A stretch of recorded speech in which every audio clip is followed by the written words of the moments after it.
Ahora vamos a conversar acerca de la formación de las imágenes. Y voy a seguir con esta situación, cóncava con N1 mayor que N2. Ustedes después pueden repetir todos los cálculos que estoy haciendo yo en la otra situación convexa y con los índices de refracción que quieran. Pero nosotros vamos a trabajar con N1, con esta situación para hacer todos los dibujos.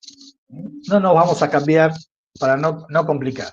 ¿Qué significa la formación de imágenes? Y bueno, que quiero colocar un objeto a una cierta distancia y quiero ver dónde está su imagen.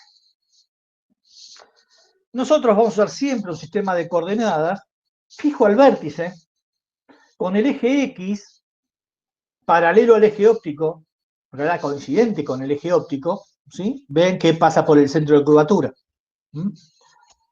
Este es el eje X. El eje Y es perpendicular. ¿Está? De esta forma. Siempre positivo desde donde viene la luz. Es decir, la luz va a venir de este medio con N1 y va a pasar al medio con N2. ¿Está? Entonces es positivo desde donde va a producirse la refracción. Positivo es desde donde viene la luz en el momento de producirse la refracción. Bien, ahora vean que el foco, ¿sí? Cuando nosotros hice el cálculo del foco, usé rayos que venían paralelos al eje óptico, usando el que no se desviaba paralelo al eje óptico. Esto es lo mismo, ¿sí? Que vimos cuando trabajamos con espejos en la clase anterior. Es muy fácil ver que, haciendo el mismo análisis que hicimos, digamos, con los espejos, que un objeto ubicado en el infinito sobre el eje óptico produce en el foco, pero un objeto que está en el infinito, pero no está sobre el eje óptico, de forma tal de que los rayos no vienen paralelos al eje óptico, sino que forman un cierto ángulo, se convergen, ¿sí? A un punto que no está sobre el plano a la misma distancia, ¿sí? A la misma distancia del vértice que estaba, ¿sí? la imagen, o sea, el foco imagen, sino que va a estar ubicado sobre una esfera. Todos los puntos, si yo voy cambiando el ángulo, cada uno de esos puntos me va a dar una imagen en un punto ubicado en una esfera. Y esa esfera va a tener, y bueno, un cierto radio. De la misma forma que teníamos los focos de los espejos esféricos. Es decir, en definitiva, lo que quiero decirles,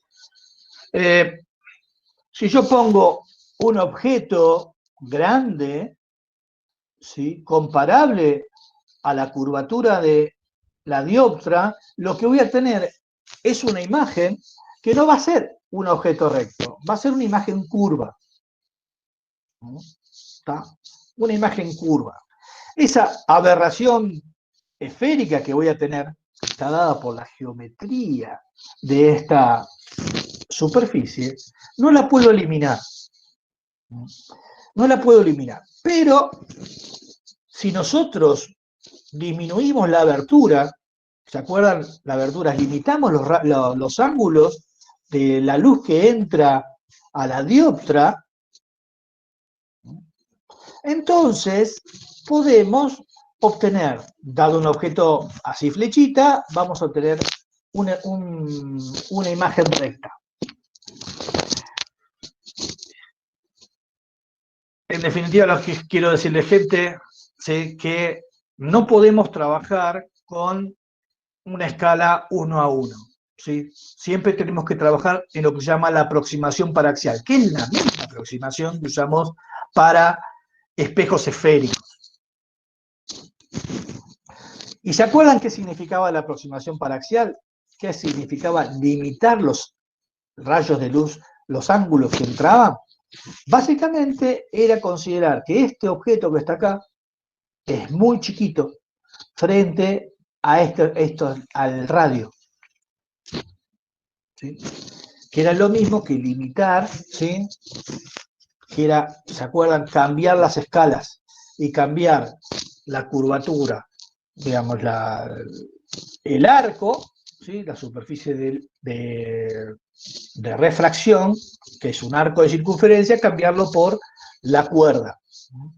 En definitiva, lo podemos hacer si esto es muy, muy chiquito, de forma tal de que esta distancia, ¿sí? Esta distancia que va del vértice al centro de curvatura, que es el radio del círculo, es muy chiquita respecto, ¿sí?, de la altura. Vean que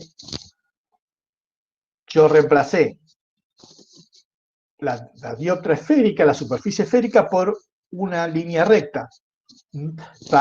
¿Cómo lo hice? Cambiando las escalas, de forma tal de que esta escala, esto es 2 milímetros, esto es 20 milímetros, 2 centímetros, y esto tiene alrededor de 1 metro.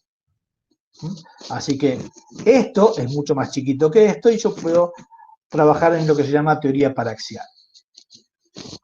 Nosotros siempre la marcha de rayos la vamos a hacer en teoría paraxial. ¿Para qué? Para que la imagen que se forma de este objeto cuando la luz pasa por la dioptra sea también una flechita y sea fácil de ubicar.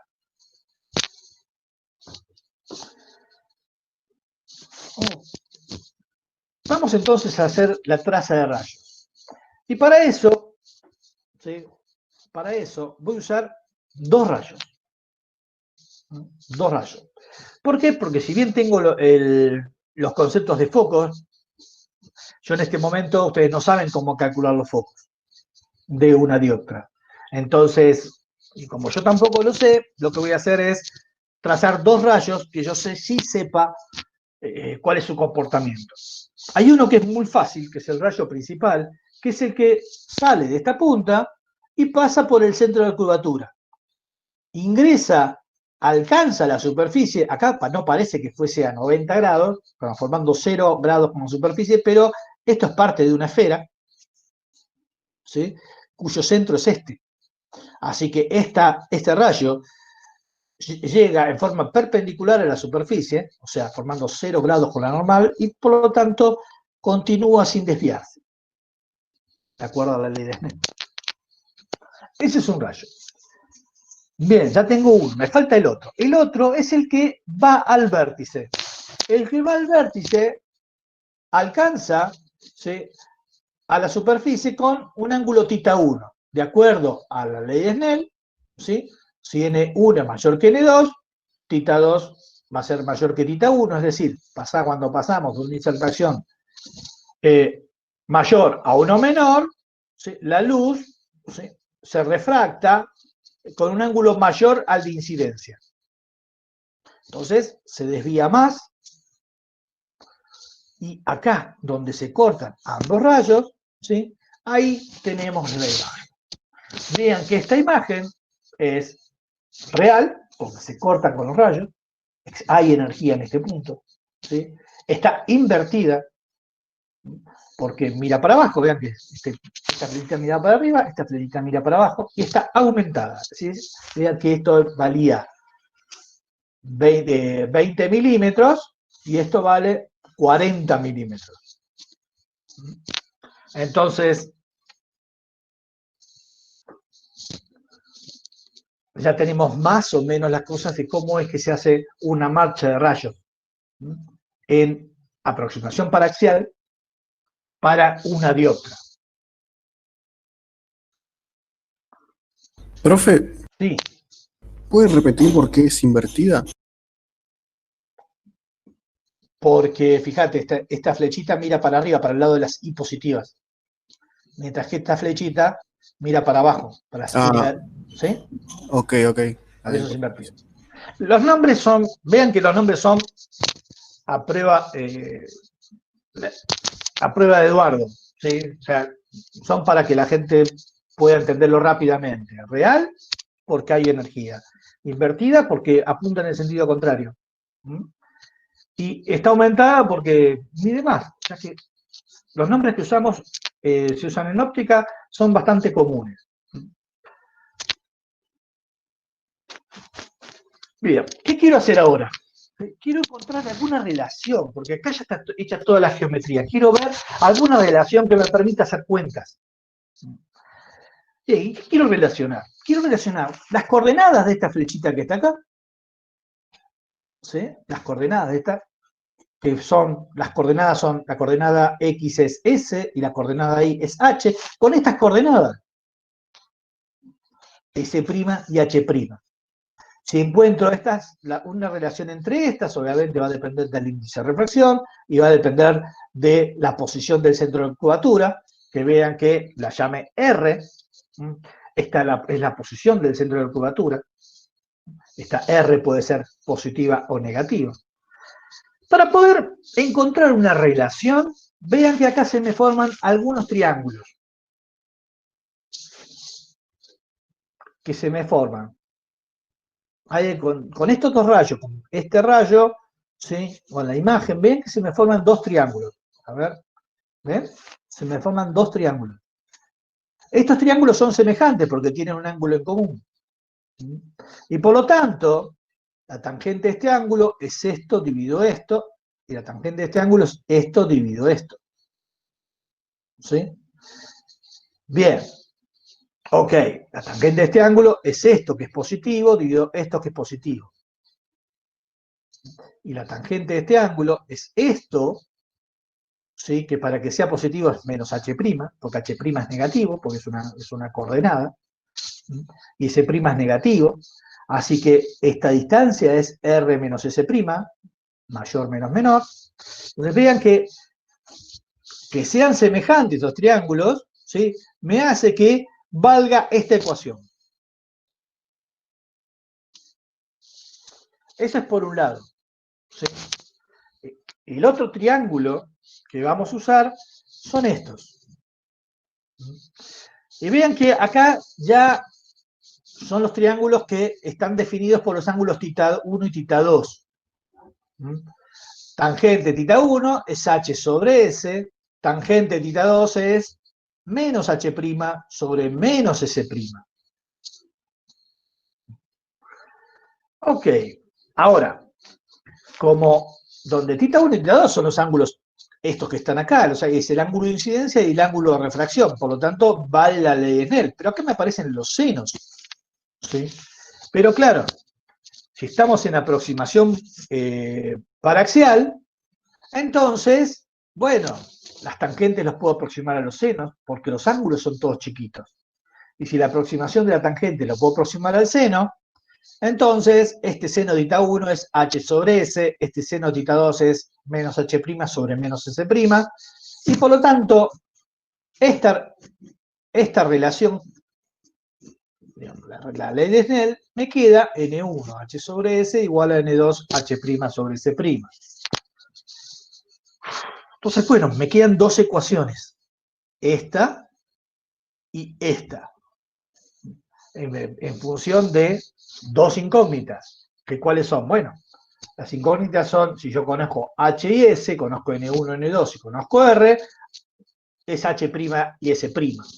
Para despejar estas cosas, hacemos las mismas operaciones que hicimos cuando trabajamos con espejos. De esta ecuación podemos calcular el aumento lateral, que es h' sobre h, es n1 por s', dividido n2 por s.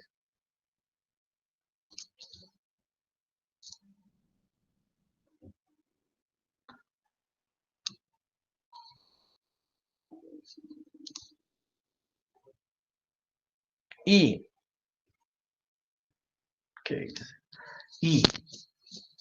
de esta otra ecuación, ¿sí?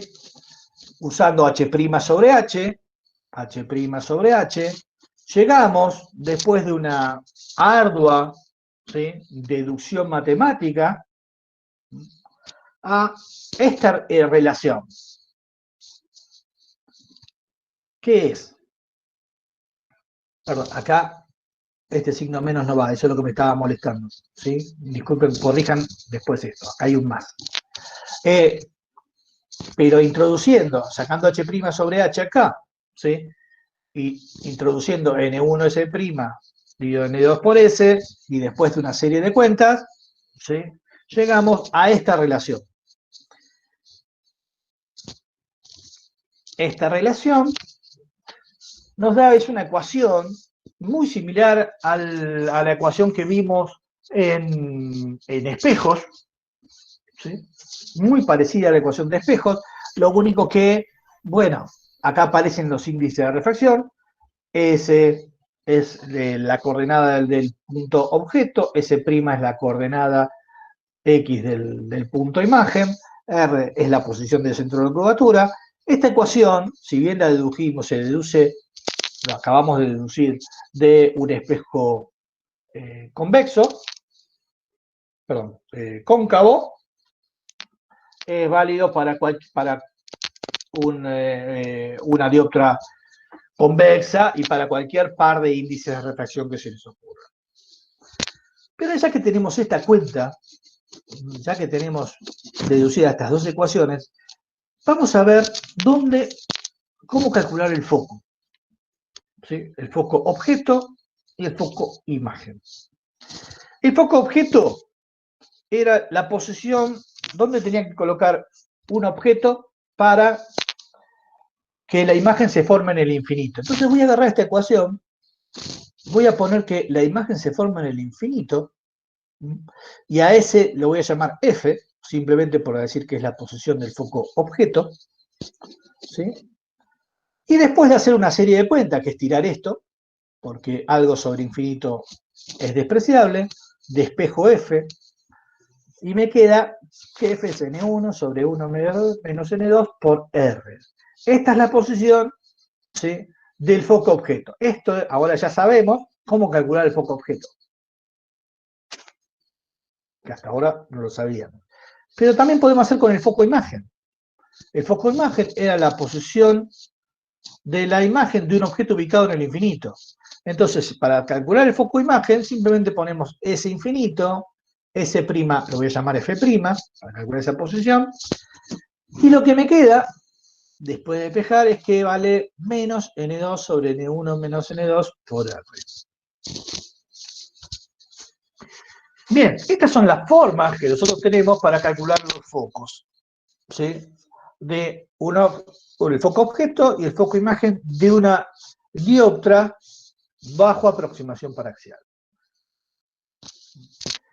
Y vean lo siguiente, vean que el módulo, vean que F y F' no tienen el mismo valor absoluto. Se parecen, pero no tienen el mismo valor absoluto. Vean que si hago el cociente de F por F', ¿qué me queda? Hago F dividido F', ¿qué me queda? Se lo estoy preguntando a ustedes, gente.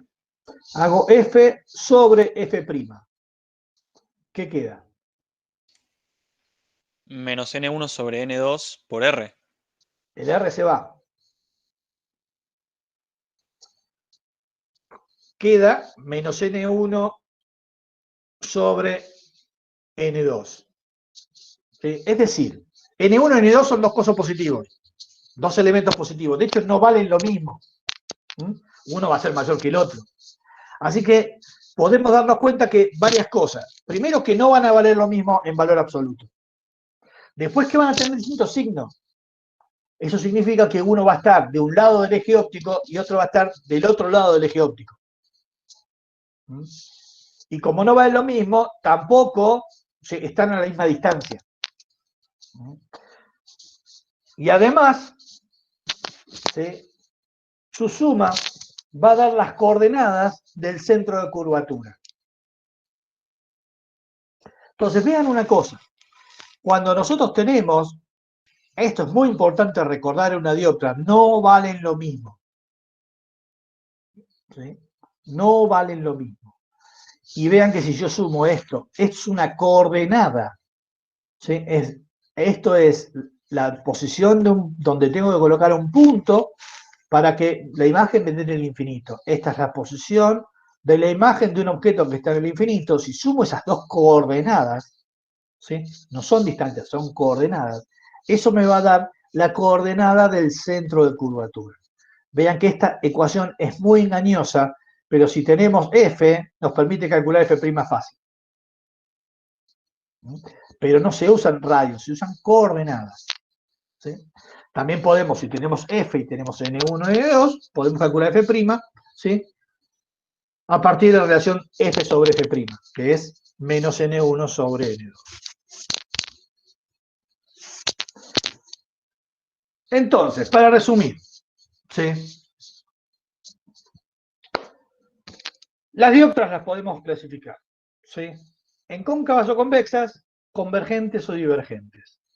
Las convergentes van a tener un foco objeto positivo, un foco imagen de signo negativo, y las divergentes van a tener un foco objeto negativo, un foco imagen positivo. Mucha gente cuando va a los finales, ¿sí? Y le piden calcular la dioptra, ¿sí? La convergencia o la divergencia de la dioptra, mucha gente trata de usar estos conceptos. A veces se equivocan las cuentas, y entonces lo que es convergente le da divergente. Y a veces se olvida de esto y confunde, ¿sí? Sabía que era divergente, pero lo confunde, se confunde. Bien, tenemos un problema, porque como la cosa es tan simple, ¿sí? Es muy, muy simple, entonces siempre tenemos que verificar, ¿sí? Por primeros principios estos resultados. Entonces, ¿eso qué significa verificar por primeros principios? Significa hacer la marcha atrás y usar la ley de Snell.